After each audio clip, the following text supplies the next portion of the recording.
வணக்கம் அன்பர்களே, வாங்க நாம இன்னைக்கு தாளித்த தோசை எப்படி செய்யறதுன்னு பார்க்கலாம். அதுக்கு நாம ஒரு கப் இட்லி மாவு எடுத்துக்கோங்க.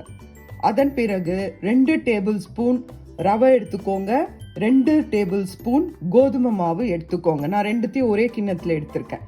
அதுக்கப்புறம் ஒரு மீடியம் சைஸ் ஆனியன் எடுத்துக்கோங்க, ஒரு ஸ்ட்ரிங் கறிவேப்பிலை எடுத்துக்கோங்க, ஒரு பச்சை மிளகாய் எடுத்துக்கோங்க. இது மூணுத்தையும் நான் பொடியாக நறுக்கி வச்சிருக்கேன். நாம் இப்போ இந்த மூணுத்தையும் ஒன்றா கலந்து தேவையான சிறிது உப்பை சேர்த்து நல்லா கலக்கி வச்சுக்கோங்க. வாங்க பார்க்கலாம்.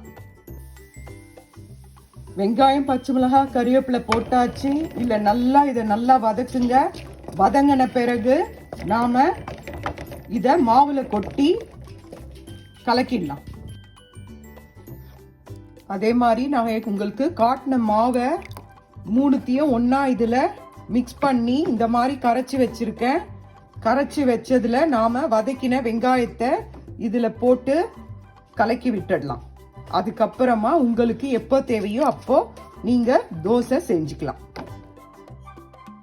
நான் கரைச்ச மாவில் வதக்கின வெங்காயத்தெல்லாம் இதில் கொட்டிட்டு நீங்கள் நல்லா இதை கலக்கி விட்டுக்கோங்க. கலக்கி விட்டுட்டு உப்பெல்லாம் பார்த்துட்டு அப்படியே தட்டை போட்டு மூடி வச்சிடுங்க. எப்போ நீங்கள் செய்யணுமோ அப்போ தோசையை வாத்துக்கோங்க. வாங்க பார்க்கலாம். மாவை நாம் இந்த மாதிரி நல்லா கலக்கிக்கணும். இந்த பதத்துக்கு தான் இருக்கணும். ஃபஸ்ட்டு பார்த்தீங்கன்னா கொஞ்சம் தண்ணியாக இருந்தது.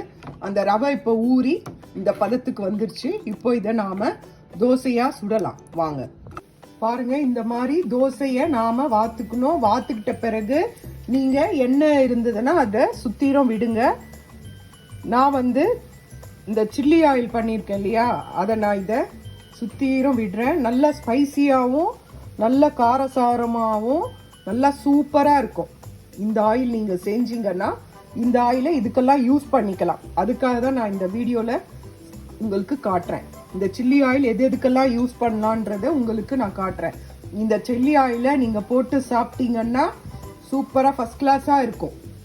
சாப்பிட்டு பாருங்க. நார்மல் ஆயிலும் போட்டு எப்படி தோசை சுடுறோமோ அதே மாதிரியே செய்யலாம். தோசை பாருங்க எவ்வளோ சூப்பராக வருது பாருங்க. நல்லா எவ்வளோ கலர்ஃபுல்லாக எவ்வளோ சூப்பராக இருக்கு பாருங்க. தோசை செமையாக இருக்கு. பார்க்கும்போதே சாப்பிடணும் போல இருக்கு. நல்லா இருக்கு, செமையா இருக்கு, சூப்பரா இருக்கு. இதே மாதிரி செஞ்சு சாப்பிடுங்க, நல்லா இருக்கும். அதுல இருக்க பருப்பெல்லாம் நீங்க கடிச்சு சாப்பிடும் போது தோசை ரொம்ப அருமையா சூப்பரா இருக்கும். இதே மாதிரி செய்யுங்க. நான் இன்னொன்னு ஊத்திட்டு உங்களுக்கு காட்டுறேன். திருப்பி போட்டாச்சு. எப்படி இருக்குன்னு பாருங்க. சூப்பரா இருக்குங்களா? இந்த தோசை நார்மல் ஆயில் விட்டு செய்யறேன். இதே மாதிரி ஊற்றி எண்ணெய் விட்டு செஞ்சு பாருங்க. அதுக்கு பிறகு நீங்க இதை ரவா தோசை மாதிரி கூட அப்படியே, ரவா தோசை பார்த்தீங்கன்னா தெரியும், அப்படியே மொத்தமாக கரண்டியா விடாம அந்த கரண்டியை வச்சு இப்படி சுத்தி அப்படியே அதை ஊத்திட்டு அதுக்கப்புறம் அதை அப்படியே தேய்ச்சி விடுவாங்க கரண்டியாலேயே. அதே மாதிரி கூட இதை அந்த அளவுக்கு மெலிசா கூட இதை செய்யலாம். தோசை பாருங்க அப்படியே ஒட்டாம எவ்வளோ நல்லா வருது பாருங்க. பாருங்க சூப்பரா இருக்கு பார்த்தீங்களா? செய்யுங்க, செஞ்சு பாருங்க. இது ரொம்ப ஈஸியானது தான். டெய்லி என்ன டிஃபன் செய்யறதுன்னு நம்ம யோசனை பண்ணிக்கிட்டே இருப்போம். இது வீட்டில் இருக்கிற இந்த மாவில் நாம இந்த மாதிரி செய்யலாம். இது நல்லா ஒட்டாம சூப்பராக வருது பாருங்க. நான் சொன்ன ரேஷியோலயே நீங்க அதிகமாக எடுத்தீங்கனாலும் நான் சொன்ன ரேஷியோலயே அதையே டபுளாக பண்ணிக்கோங்க.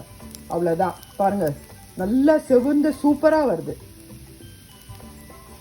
நீங்க செஞ்சு பார்த்துட்டு நான் சொல்றது நல்லா இருக்குன்னு சொல்றேன் இல்லைங்களா?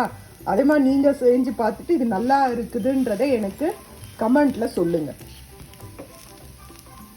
செஞ்சு பாருங்க. வீட்டில் சாப்பிட்டுட்டு எப்படி இருக்குன்னு சொல்லிட்டு கமெண்ட் பண்ணுங்க, லைக் பண்ணுங்க, ஷேர் பண்ணுங்க, சப்ஸ்கிரைப் பண்ணுங்க.